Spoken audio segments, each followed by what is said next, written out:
Here's something that will completely change how you think about money. 90% of wealthy families, families with real documented wealth, completely lose it by the third generation. Gone. Not a little bit. All of it. And the crazy part? They didn't lose it because of bad luck, or stock market crashes, or even bad spending habits.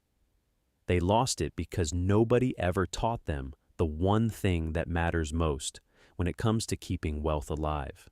And that's exactly what this video is about. Because today, I'm not just going to tell you how to build generational wealth. I'm going to tell you the things nobody talks about, the real reasons wealth dies, the hidden structures the wealthy use to protect it, and the exact blueprint you need to start right now, regardless of how much money you currently have. Let's be honest about something. The conversation around generational wealth in this country, and really around the world, is completely broken. On one side, you have people who dismiss it as something only for the ultra-rich, the already privileged, the people born into money. That's not for people like us, they say. On the other side, you have a flood of social media influencers making it sound like all you need to do is open a brokerage account, buy a few index funds, and boom, your grandkids will be set for life. Both of these pictures are wrong, and both of these narratives are dangerous. Here's what's actually true. Generational wealth is accessible to anyone willing to understand how it actually works, but it requires you to completely rewire how you think about money, time, family, and legacy. Today, we are going to go deep. I'm talking about the mindset, the mechanics, the legal structures, the investment vehicles, the family dynamics, the mistakes, everything. By the time this video ends, you will have a clearer, more complete picture of generational wealth than 95% of the people around you. And more importantly, you'll have a real plan to start building it today. Before we dive in, a quick note. Nothing in this video is financial, legal, or tax advice. Everything I'm sharing is for educational purposes. Always consult with qualified professionals for your specific situation. Now, let's get into it. What generational wealth actually means. The real definition. Most people define generational wealth as simply money passed down from generation to generation. And while that's technically accurate, it misses the most important part of the equation. Real generational wealth isn't just about transferring money. It's about transferring the knowledge, values, habits, and systems that produce money. Think about it this way. If you gave a 22-year-old who had never driven a car the keys to a Formula One race car, what would happen? They'd probably crash within the first 100 meters. Not because they're not smart, not because they're not capable, but because they've never been taught how to handle something that powerful. That is exactly what happens when families transfer wealth without transferring financial education. The money becomes the car, and the next generation, unprepared, untrained, and overwhelmed, crashes it. Real generational wealth has 5 distinct components. Most people only think about the first one. 1. Financial capital. This is the actual money. Cash, investments, real estate, business equity. The assets you can see, touch, and measure on a balance sheet. 2. Human capital. This is the skills, education, work ethic, and earning potential that each family member carries with them. A doctor from a wealthy family doesn't just inherit money. They inherit access to the best schools, mentors, networks, and opportunities that allow them to earn significantly more than their peers. 3. Social capital, the relationships, networks, and social connections that open doors. Ever wonder why some people always seem to know someone? Why certain families always have access to the right investors, the right attorneys, the right politicians? That's social capital, and it's worth more than most people realize. 4. Intellectual capital. The family's collective knowledge about money, business, investing, and wealth management. This is the secret playbook that wealthy families pass down, the understanding of how wealth works, not just the wealth itself. 5. Legacy capital. The values, stories, identity, and purpose that hold a family together across generations. This is the why behind the wealth. Families with strong legacy capital stay unified. Families without it fracture, and fractured families destroy wealth faster than any economic crisis ever could. When you hear a wealthy person say, "We didn't just leave our children money, we left them a foundation," this is what they mean. They're talking about all 5 forms of capital, not just the financial one. Why this distinction matters. Here's a staggering statistic that should stop you cold. According to research from the Williams Group, a wealth consulting firm that has studied over 3,000 wealthy families, 70% of wealthy families lose their wealth by the second generation, and 90%, 9 out of 10, lose it by the third. But here's the part that same research makes clear. The number one reason families lose their wealth is not poor investment decisions. It's not the stock market. It's not inflation or taxes. The number one reason, cited in 60% of cases, is a breakdown in trust and communication within the family. The second biggest reason, in 25% of cases, is that the next generation wasn't prepared. They didn't have the education or the readiness to handle the responsibility.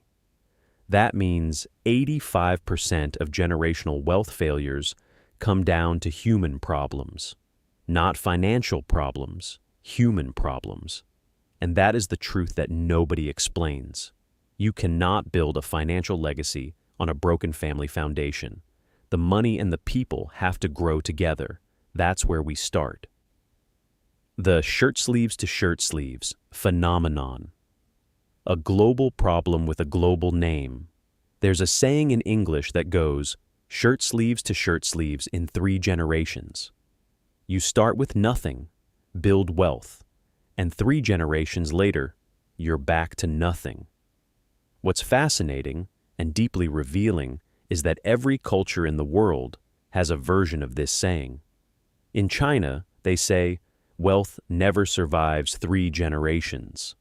In Japan, rice paddies to rice paddies in 3 generations. In Scotland, the father buys, the son builds, the grandchild sells, and his son begs. In Brazil, pai rico, filho nobre, neto pobre, rich father, noble son, poor grandson.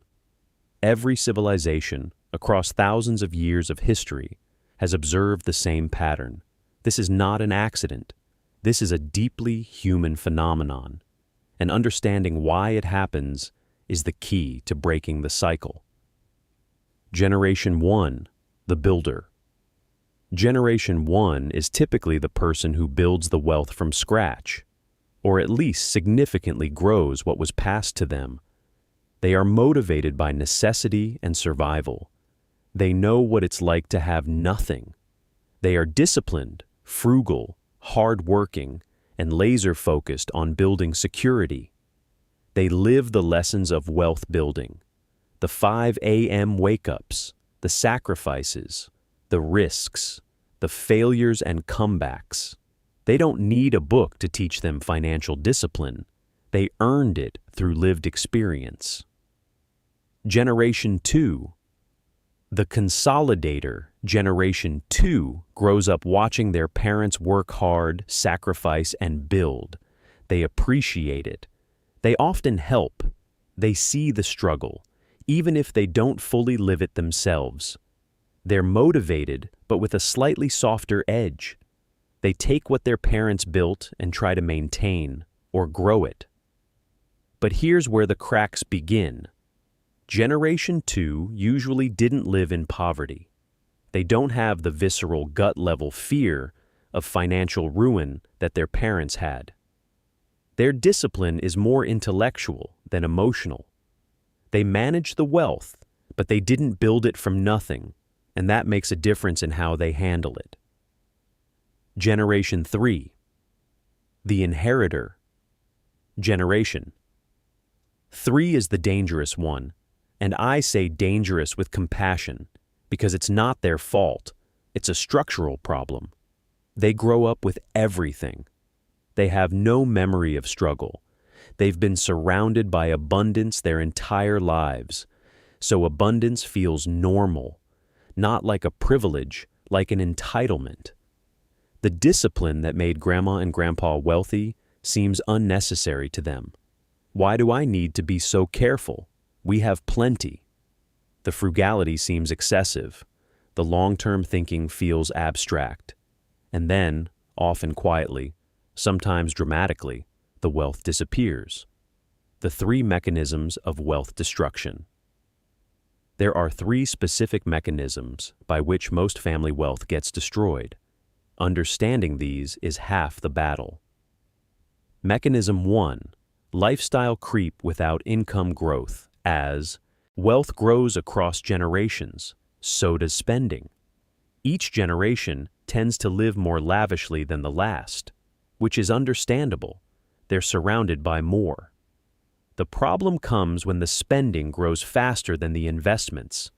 You can have $10 million in assets, but if you're spending $1 million a year, you will run out within 2 decades, especially when you factor in taxes, inflation, and splitting assets across multiple heirs.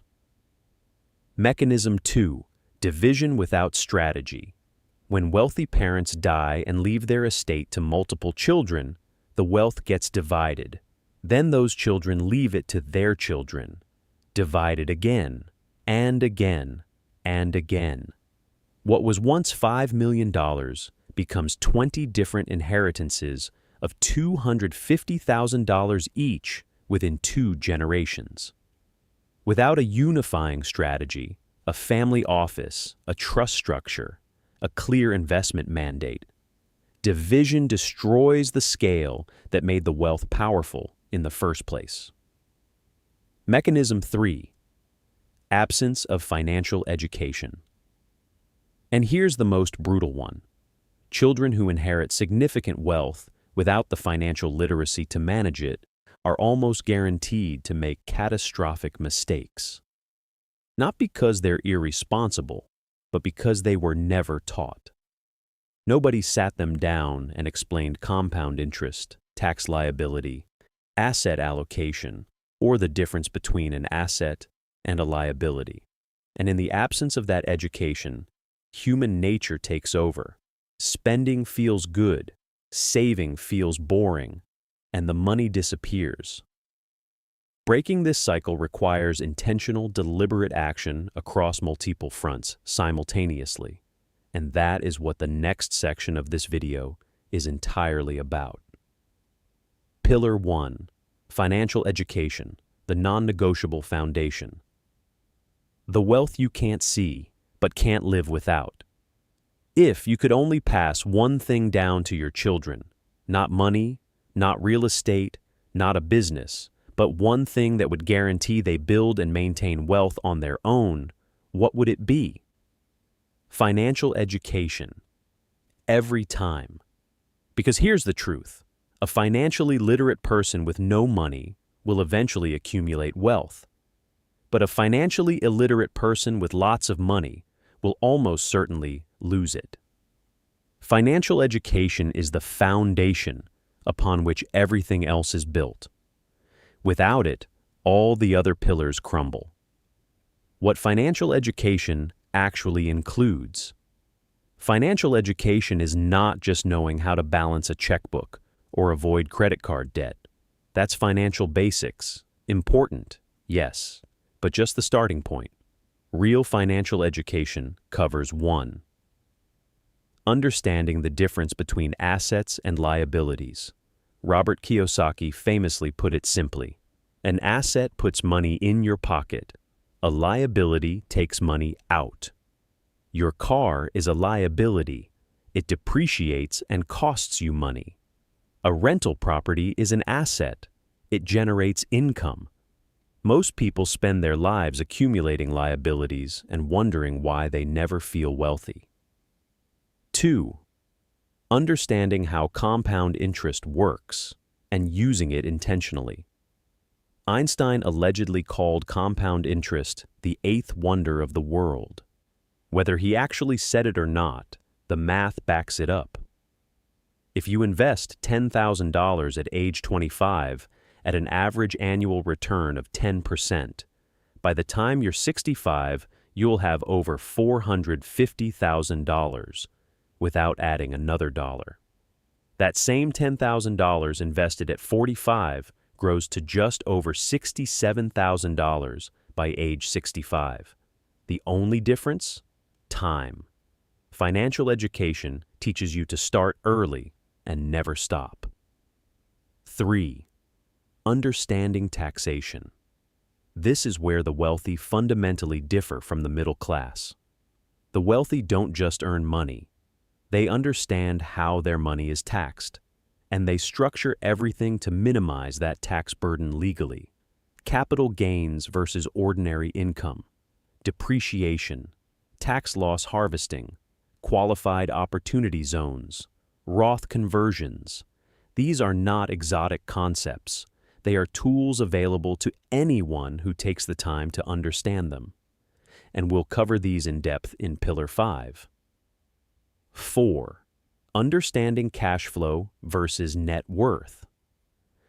Many people look wealthy on paper. They own expensive homes, drive luxury cars, wear designer clothes, but they have zero cash flow.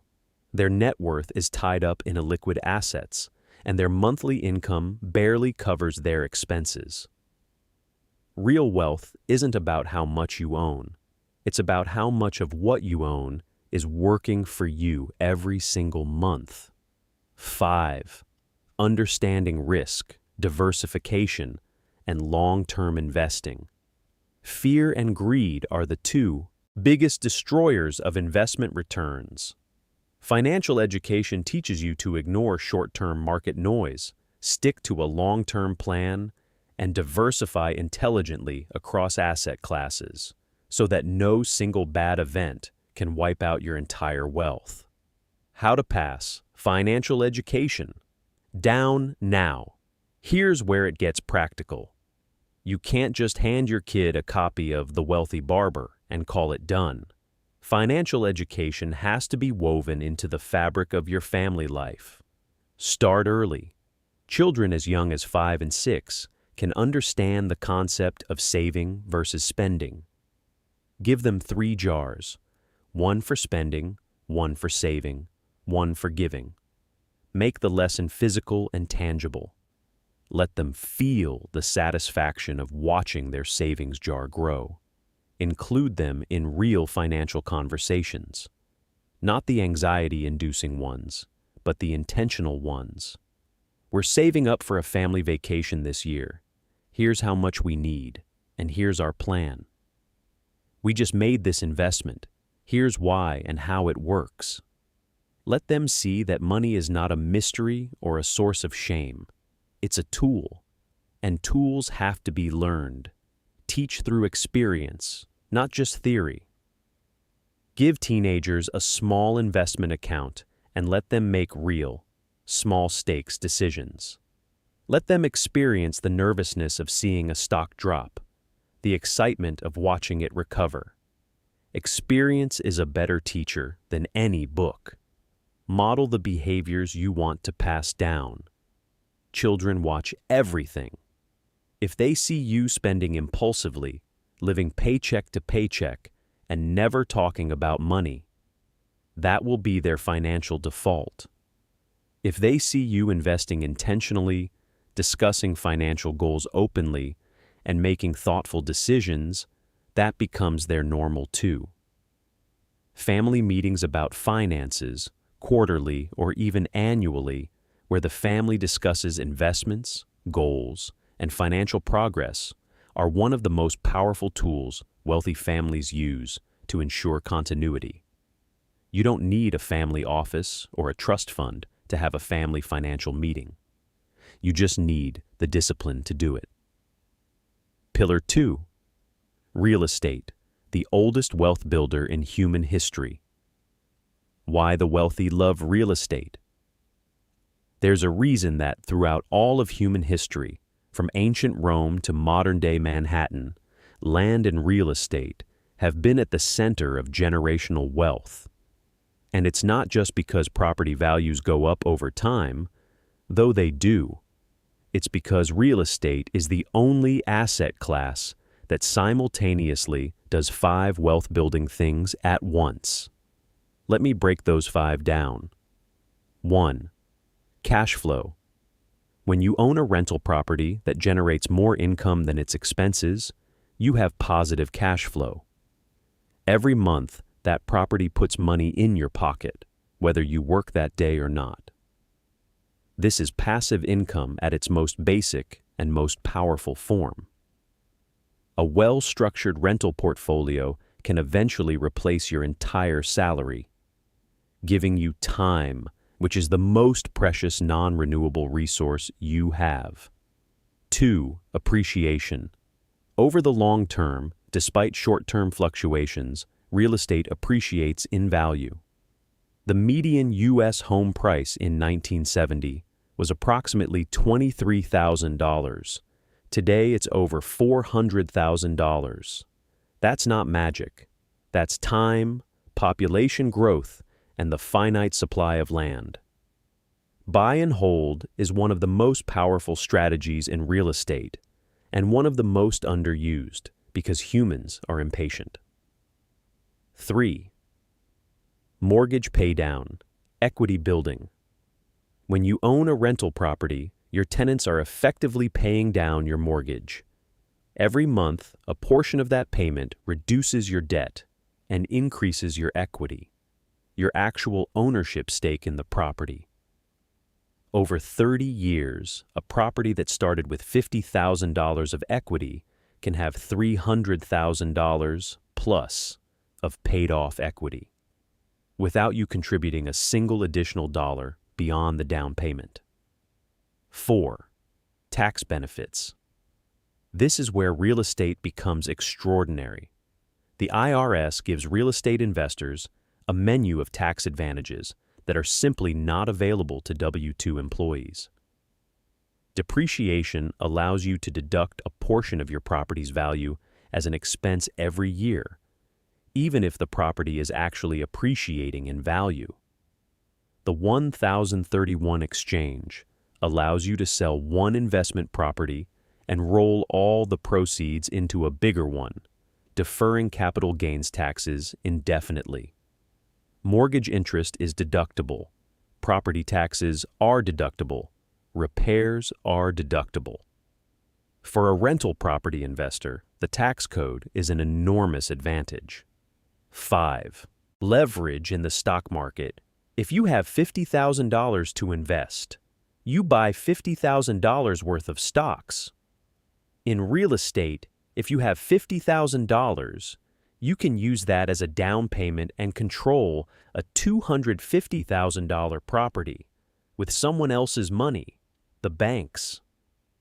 Your return is calculated on the entire $250,000, not just your $50,000. That's a 5-to-1 leverage ratio. Used wisely, leverage is one of the most powerful wealth-building tools ever invented. Used recklessly, as we saw in 2008, it can be catastrophic. Financial education, Pillar 1, is what makes the difference. The real estate legacy strategy. Here's how serious generational wealth builders think about real estate, not just as income-generating assets, but as family infrastructure. Instead of selling properties when they become too valuable, they hold them. They place them in LLCs and family trusts. They transfer them to heirs with significant tax advantages through stepped-up basis rules. They build a portfolio that, over decades, becomes a self-sustaining engine of cash flow, equity, and opportunity.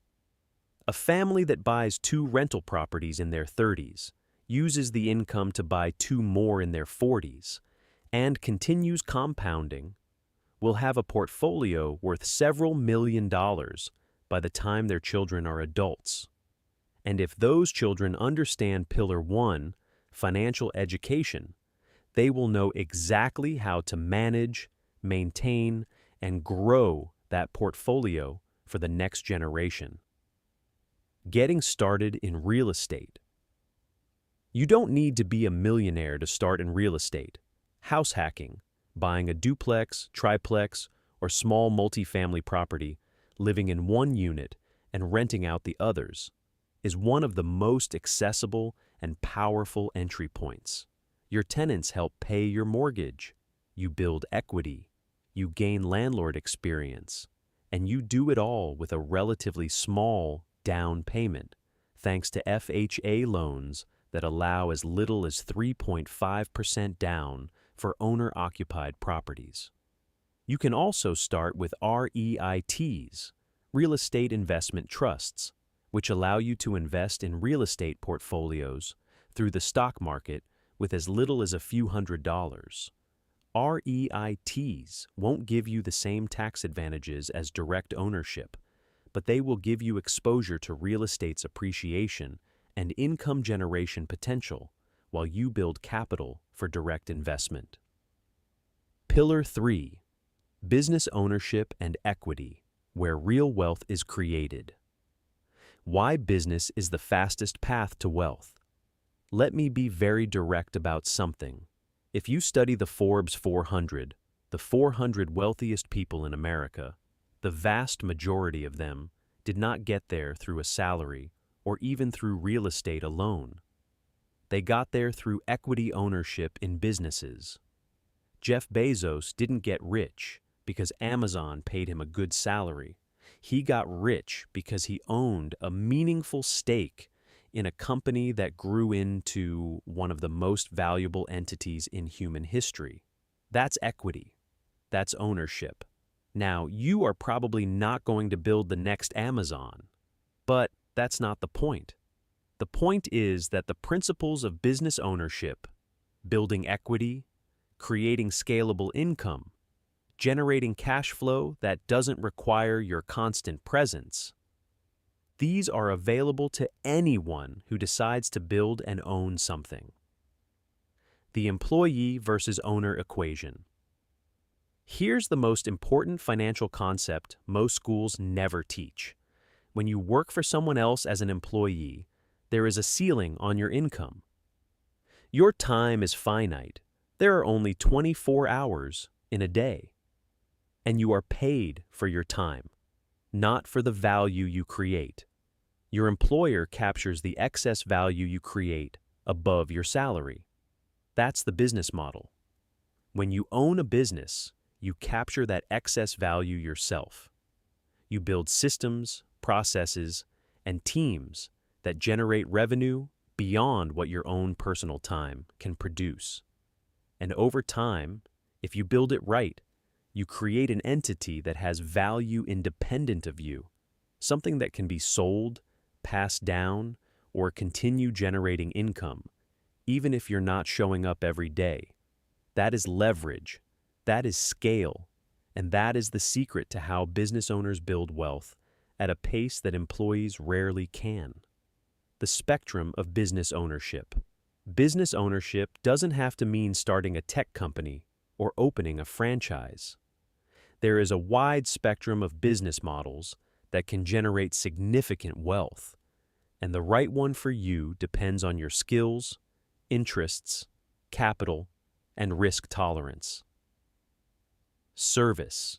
Businesses, landscaping, cleaning, HVAC, plumbing, accounting firms. High demand, low startup cost, often recession resistant, and highly transferable to the next generation. E-commerce and digital businesses can be started with very little capital, can scale globally, and many can be automated or outsourced over time. Franchises, a proven system and brand that you pay to use. Higher upfront cost, but significantly lower failure rate than independent startups. Buying existing businesses, an often overlooked strategy. Instead of building something from scratch, you buy a cash-flowing business, a laundromat, a car wash, a medical practice, a printing company, at a multiple of its annual earnings. No startup phase, immediate income, existing customers. Building a business for legacy, not just income. The key distinction between building a business for wealth versus building a business for income is whether the business can eventually run without you. A business that depends entirely on the owner's daily presence is not an asset. It's a very demanding job. A business with systems, documented processes, trained management, and a culture that doesn't require the founder to function. That is an asset that can be transferred. When thinking about generational wealth, the goal is to build businesses that your children or grandchildren can step into or sell on favorable terms. A family business that has been built with systems and with succession in mind is one of the most powerful wealth transfer vehicles available. And when combined with the proper legal structures, which we'll cover in Pillar 6, a family business can be transferred with significant tax advantages, creating wealth that compounds across multiple generations. Pillar 4, stock market and index investing. Building wealth in the background. The market is the greatest wealth-building tool most people use wrong. The stock market is remarkable. Over any 20-year period in the history of the S&P 500, the market has never lost money. Never. Not through the Great Depression, not through Black Monday, not through the dot-com crash, not through 2008, not through COVID. Over any 20-year window, the market has always been positive. And yet, the average retail investor significantly underperforms the market. Studies from Dalbar consistently show that while the S&P 500 has averaged roughly 10% annual returns over the long term, the average investor earns significantly less, typically 3 to 5%, because they do the worst possible thing. They panic sell when the market drops and buy back in when it's already recovered.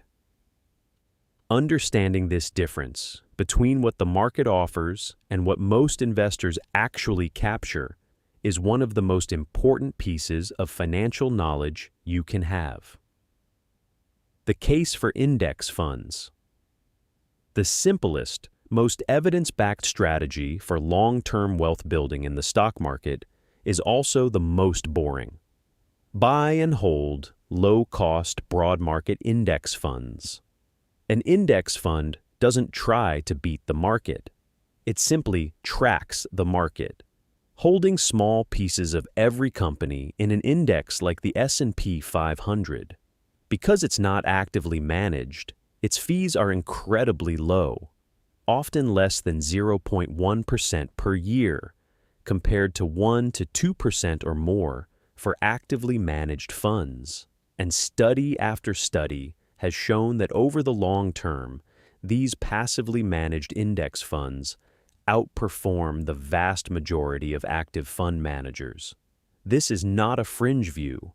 It's the consensus of most serious financial economists, and was championed by the late Jack Bogle, founder of Vanguard. The numbers that should change your life. If you're not already in shock from the power of compound interest, let me make this very concrete. If you invest $500 per month starting at age 25 and you earn an average annual return of 10%, the historical S&P 500 average, by the time you're 65, you will have invested $240,000 of your own money, and your portfolio will be worth approximately $3.2 million. If you wait until 35 to start, just 10 years later, you will have invested $180,000 of your own money, and your portfolio at 65 will be worth approximately $1.1 million.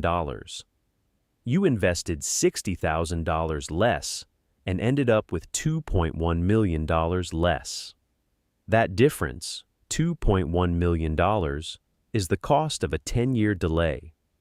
Time is the most powerful force in investing.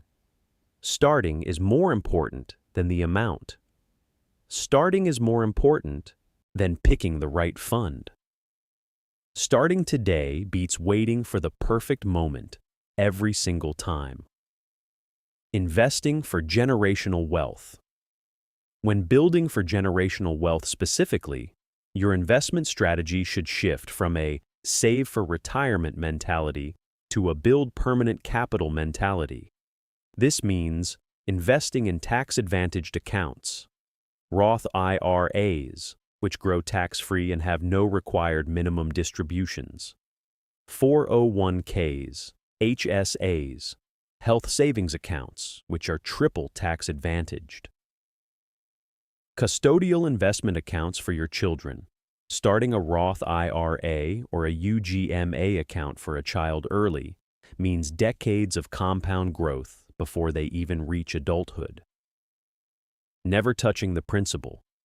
The wealthy understand that the income from investments can fund lifestyle, but the principal, the base capital, should never be spent. It should be maintained, grown, and eventually transferred. Dollar cost averaging through market ups and downs. Automating your monthly investment contributions removes emotion from the equation and ensures you're buying more shares when the market is down and prices are cheap.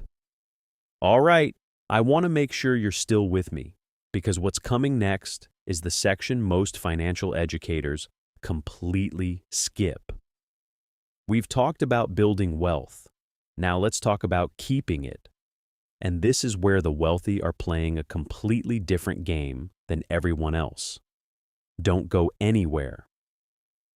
Pillar 5, Tax Strategy, the silent wealth killer, and how the wealthy stop it. The tax gap.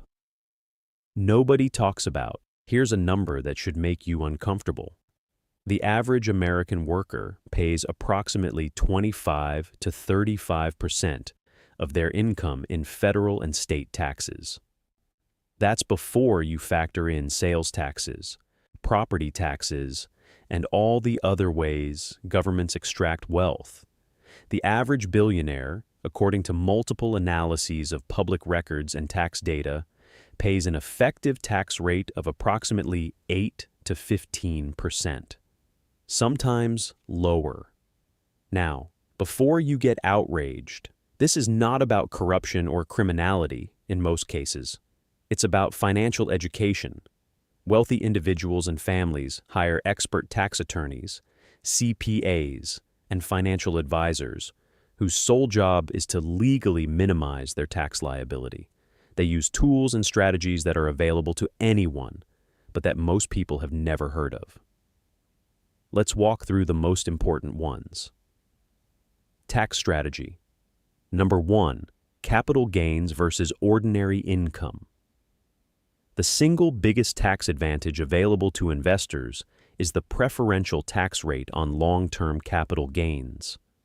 When you sell an investment that you've held for more than 1 year, the profit, capital gain, is taxed at 0%, 15%, or 20%, depending on your income level. Compare that to ordinary income, which is taxed at up to 37% at the federal level. The simple act of holding investments for more than 1 year instead of trading them short-term can cut your tax rate on that income by more than half.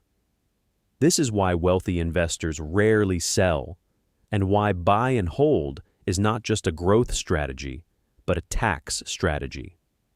Tax strategy number 2, depreciation, the real estate tax secret. When you own rental property, the IRS allows you to depreciate the property, meaning you can deduct a portion of its value as an expense each year, even though the property is not actually losing value in real life. Residential properties are depreciated over 27.5 years. Commercial properties over 39 years. Here's why this is extraordinary.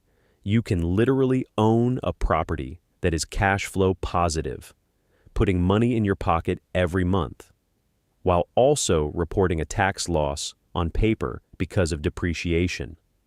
That paper loss can offset other income, reducing your overall tax bill. This is one of the primary reasons wealthy real estate investors pay lower effective tax rates than their accountants. Tax strategy number 3, the 1031 exchange, defer taxes forever.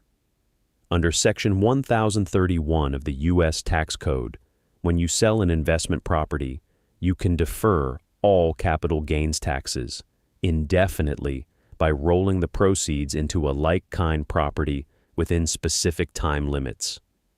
Done correctly and repeatedly, you can grow your real estate portfolio indefinitely without ever paying capital gains tax on any individual sale. When you eventually die and transfer the properties to your heirs, they receive them at a stepped-up basis, meaning the capital gains accumulated during your lifetime are completely wiped out. This is one of the most powerful wealth transfer mechanisms that exists, and it's fully legal, explicitly allowed by the tax code. Tax strategy number 4, the Roth IRA, tax-free legacy. A Roth IRA is funded with after-tax money, but everything that grows inside it, dividends, capital gains, compounding returns, is tax-free forever. And crucially for generational wealth, you can pass a Roth IRA to your heirs who can continue to benefit from tax-free growth for years after your death. For long-term generational wealth building, the Roth IRA is one of the single most powerful vehicles available to ordinary Americans. Tax strategy number 5, charitable structures.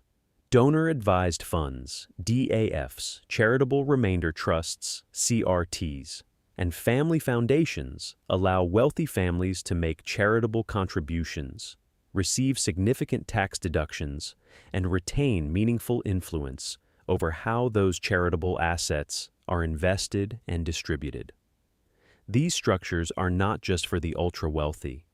They are accessible to anyone with the right planning, and they allow families to reduce estate taxes, reduce income taxes, and build a legacy of giving alongside a legacy of wealth. The bottom line on taxes, the wealthy don't earn less than you. In many cases, they earn far more, but they pay a lower effective tax rate because they understand the rules of the tax code and they play by them intelligently. You can too, with the right education and the right professional advisors. Pillar 6. Legal structures, trusts, LLCs, and estate planning. The infrastructure of wealth. Here's something the wealthy understand that most people don't. Wealth without legal structure is wealth at risk. Lawsuits, divorces, creditors, estate taxes, probate court. These are not hypothetical threats.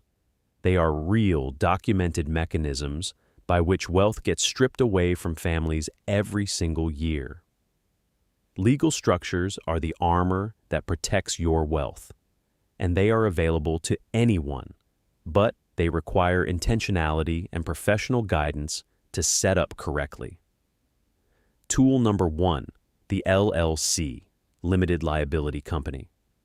If you own rental properties, a side business, or any income-generating asset, operating under an LLC is one of the most basic and important steps you can take. An LLC separates your personal assets from your business assets.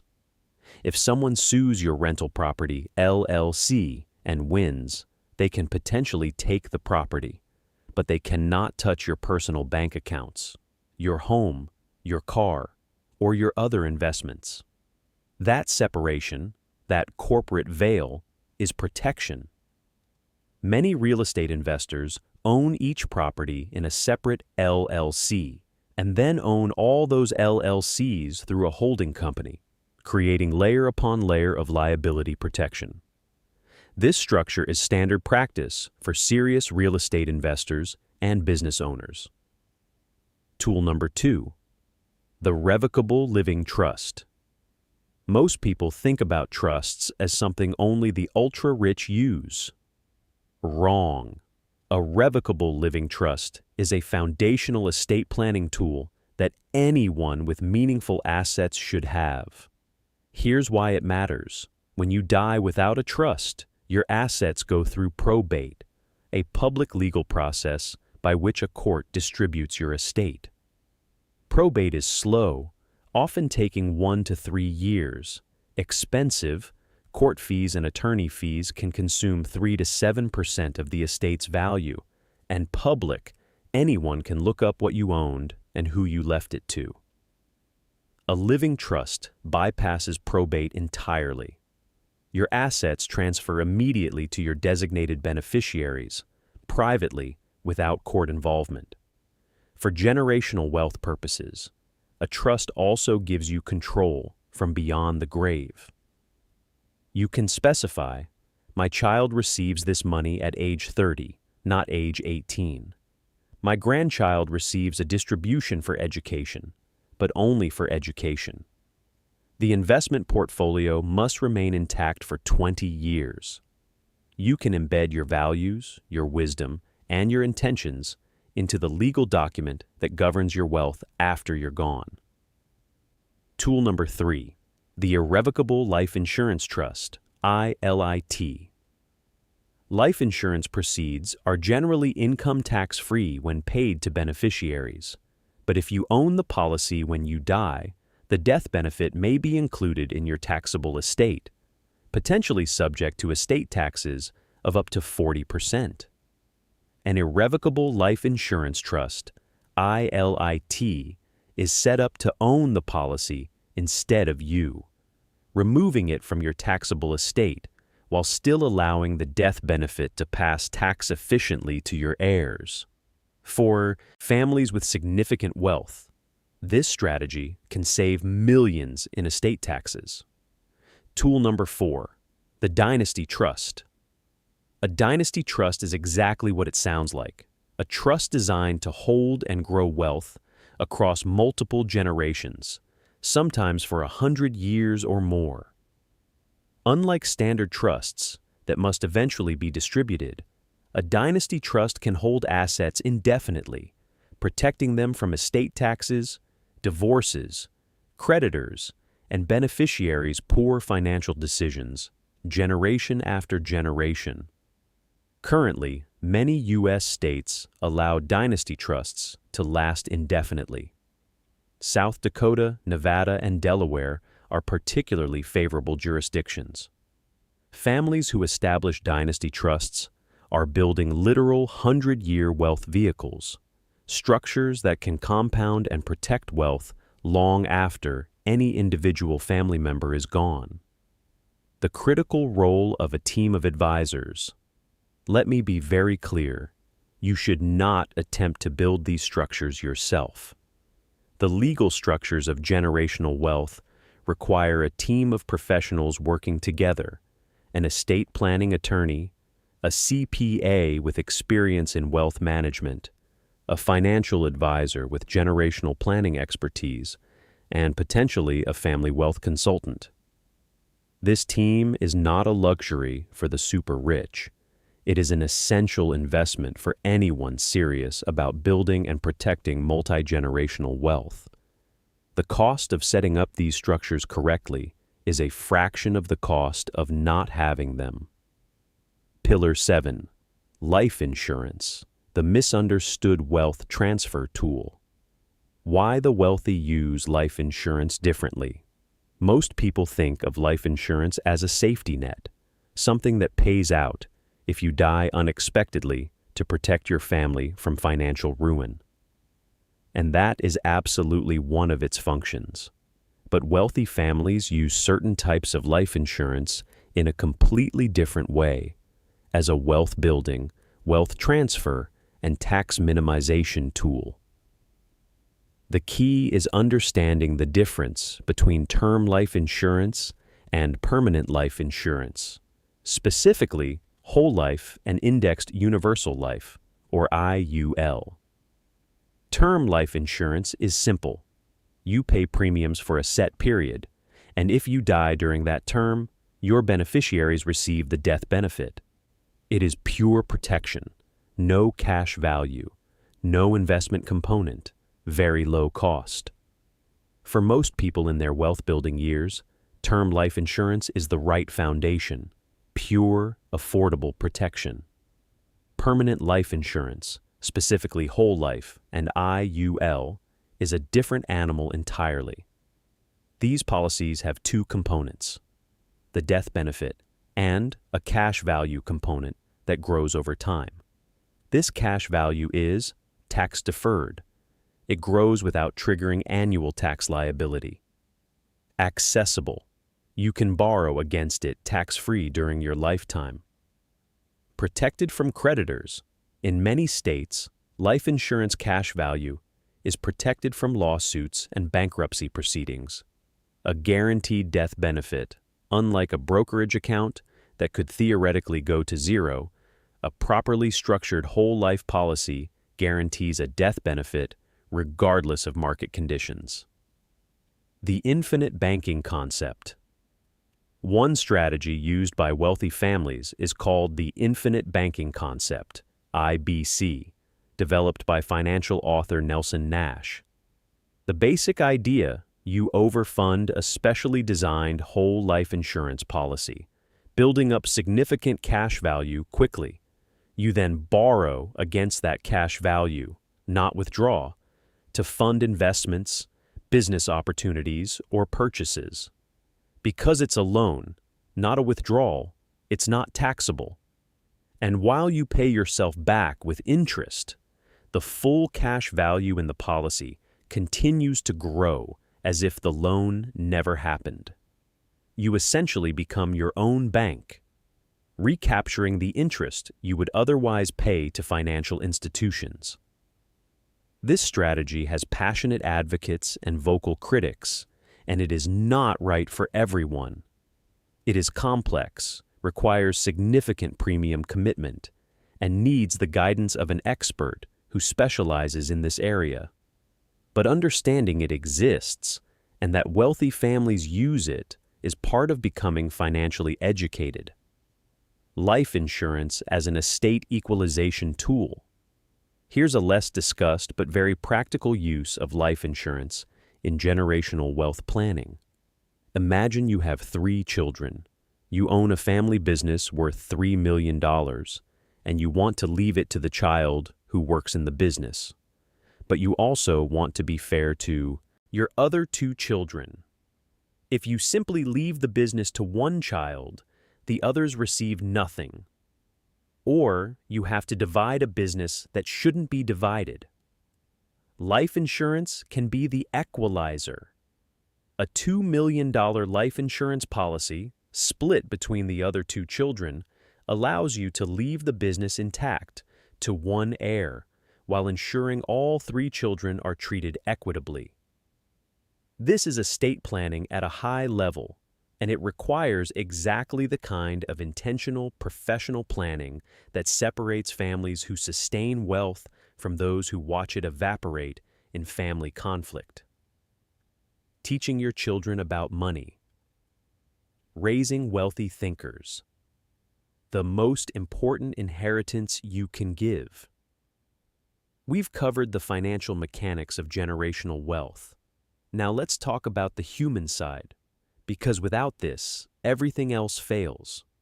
The single most valuable thing you can pass down to your children is not money. It's not property.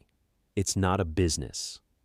It is a wealthy mindset, a healthy, empowered, educated relationship with money that will serve them for their entire lives, and that they, in turn, will pass down to their children. Here's a framework for building that mindset at different life stages. Ages 4 to 7, the fundamentals of earning and saving. At this age, children can understand that money comes from work, that you can save money, and that you can use money to buy things you want. Use physical money, not cards or apps, but actual coins and bills, so the concept is tangible. The three-jar system, spending, saving, giving, is incredibly effective at this age. Small commissions, not allowances, a commission ties money to effort for age-appropriate tasks, teach the foundational link between work and reward. Ages 8 to 12, understanding value and basic investing. At this stage, children can understand that saving money allows you to buy bigger things. Introduce the concept of interest. What if your money could make more money while you sleep? Consider opening a custodial savings account or a custodial brokerage account. Let them pick one stock or index fund with a small amount of money. When they see their account balance change with the market, they're experiencing financial education in the most visceral way possible. Ages 13 to 17, real financial literacy teenagers can handle real complexity. This is the age to introduce budgeting, credit, the cost of debt, how compound interest works against you when you're in debt, and the basics of income taxes. If they have earned income from a job, open a Roth IRA for them, even with a small contribution. A $5,000 Roth IRA opened for a 16-year-old will be worth over $500,000 by the time they retire, assuming historical market returns. That is not theoretical. That is math. Ages 18 plus full financial partnership. By the time your children are adults, they should be full partners in the family's financial story.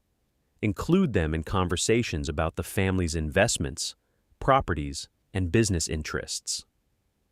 Introduce them to your professional advisors. Make sure they understand the legal structures that protect the family's wealth and the responsibilities those structures carry. The goal is not dependent heirs, it's capable stewards. The family mission statement. One of the most powerful and most underutilized tools in generational wealth building is the family mission statement. Just like a company has a mission statement that defines its purpose and values, a family can have one too. Something like, the family name family builds and protects wealth through integrity, education, and hard work, so that every generation has more opportunity than the last.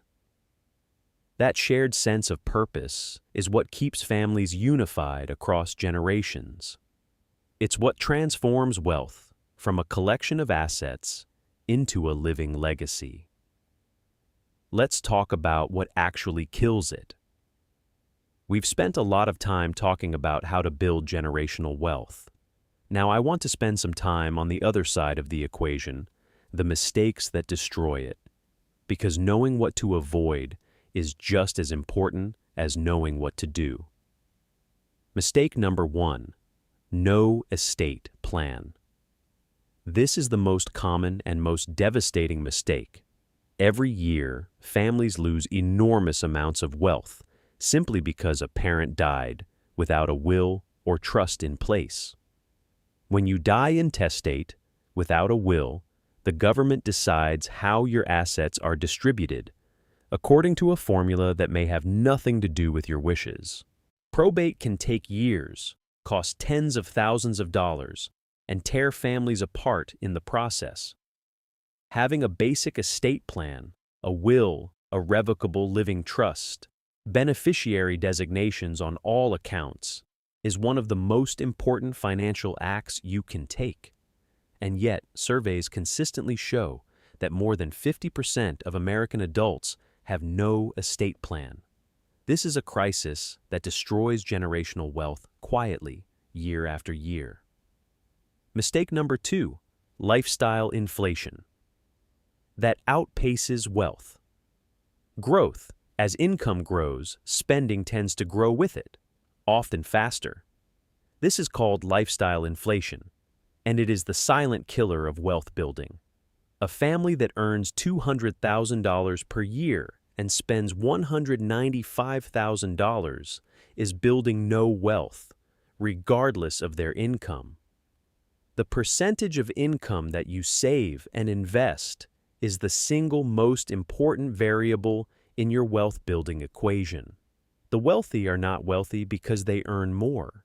Many of them are wealthy because they keep a higher percentage of what they earn. Live below your means. Always. At every income level. Mistake number 3, talking about money as taboo. In many families, particularly immigrant families and working-class families, money is not discussed openly. It's considered private, uncomfortable, or even shameful. This silence is catastrophic for generational wealth. Children who are never taught about money grow into adults who don't understand it. When those adults inherit wealth, they have no framework for managing it.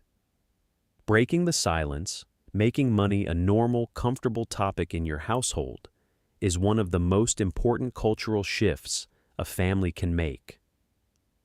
Mistake number 4, treating the family business as the retirement plan. Many business owners make the mistake of pouring everything into their business and planning to sell it when I retire. The problem, most small businesses cannot be sold for anything close to what the owner thinks they're worth. A business that is entirely dependent on the owner, where the clients know the owner personally, where the operations would collapse if the owner stepped away, has very limited transferable value. Build a business that runs without you. Document your systems. Build your management team. And regardless of your business's value, invest separately. Your business is one asset. Don't let it be your only asset. Mistake number 5, failing to diversify concentration risk.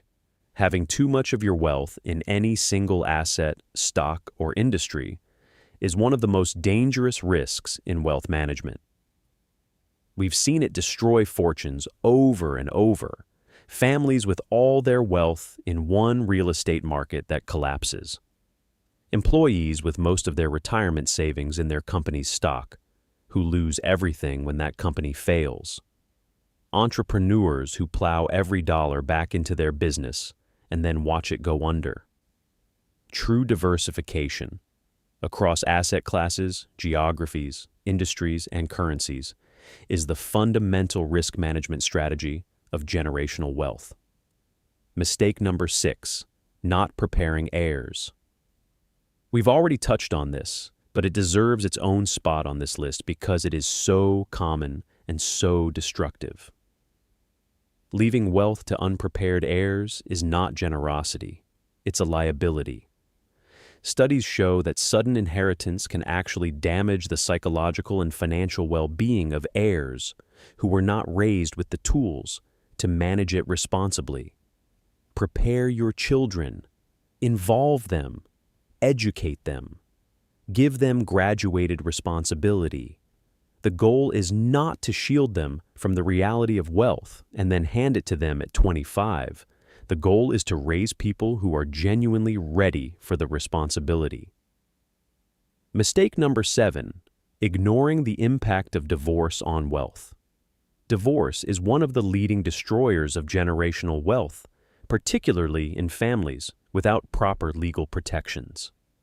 A single divorce can split assets, dissolve businesses, and create financial chaos that takes decades to recover from.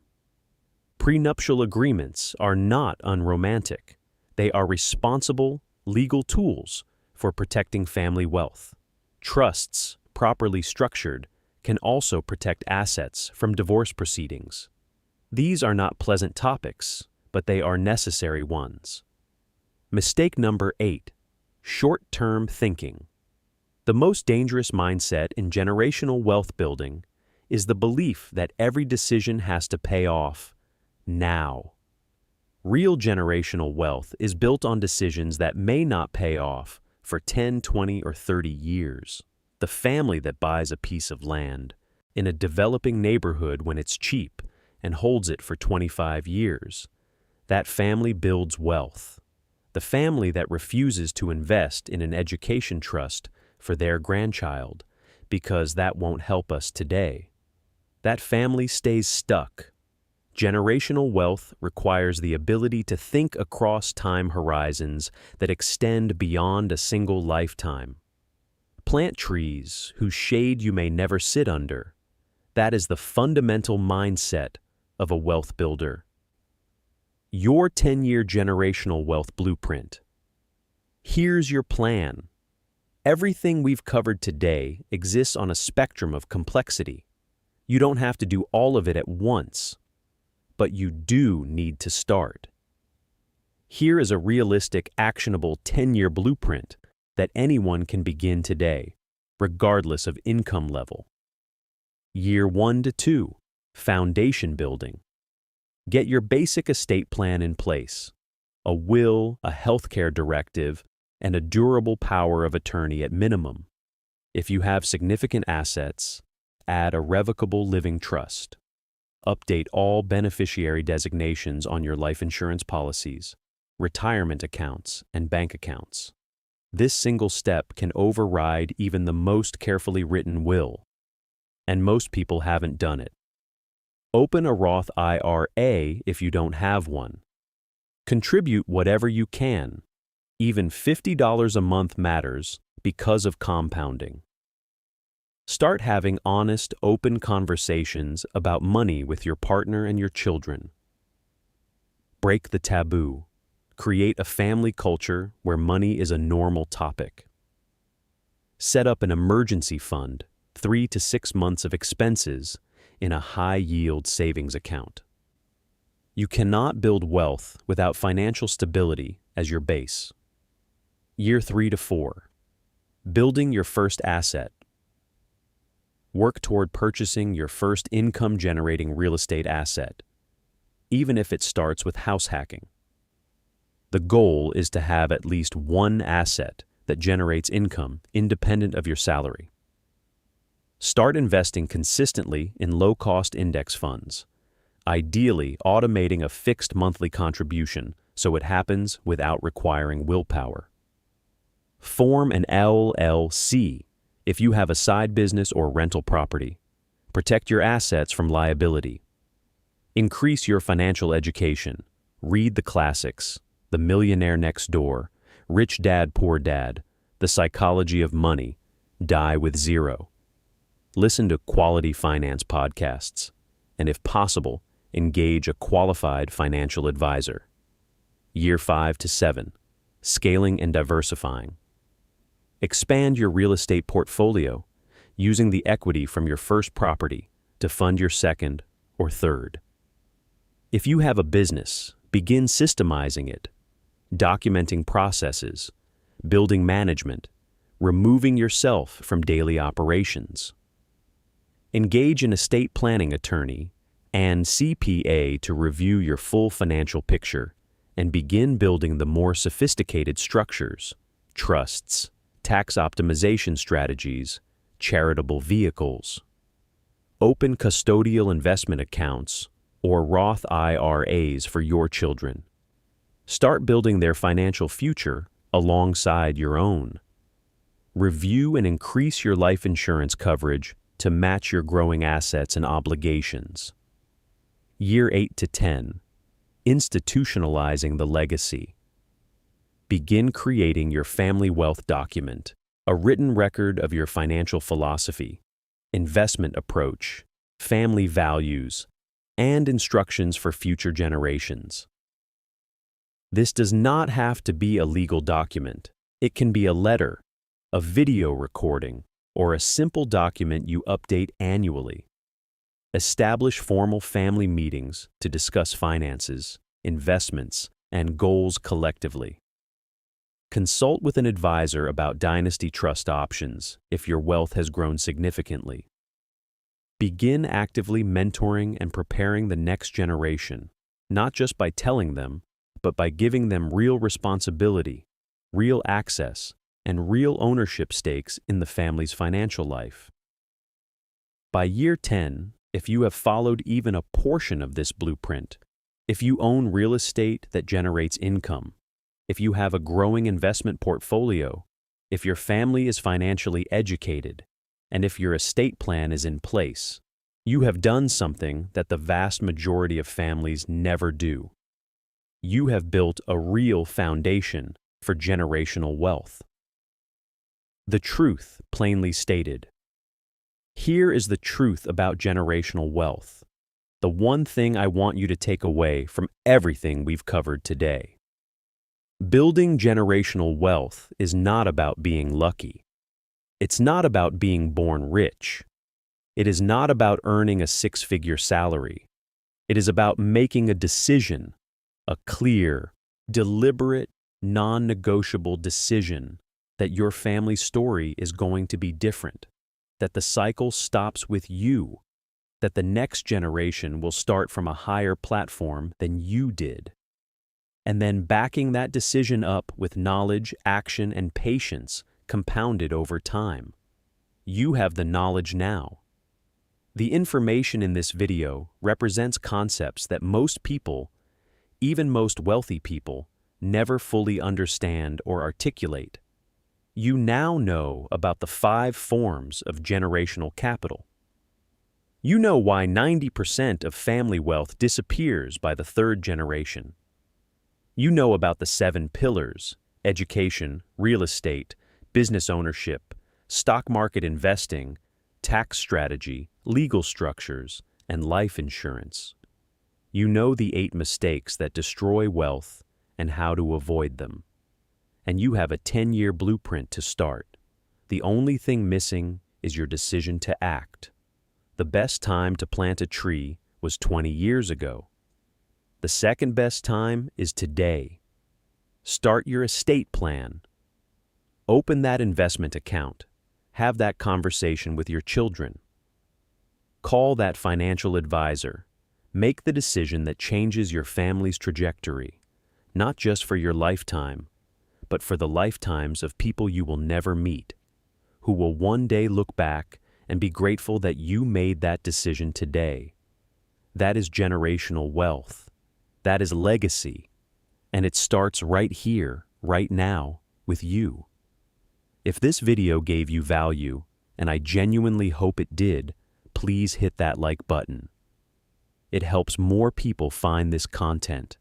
Subscribe if you want to go deeper on wealth building, personal finance, and financial freedom. And drop a comment below. What was the biggest insight from today's video? What are you committing to doing in the next 30 days to start building your legacy? I'll see you in the next one.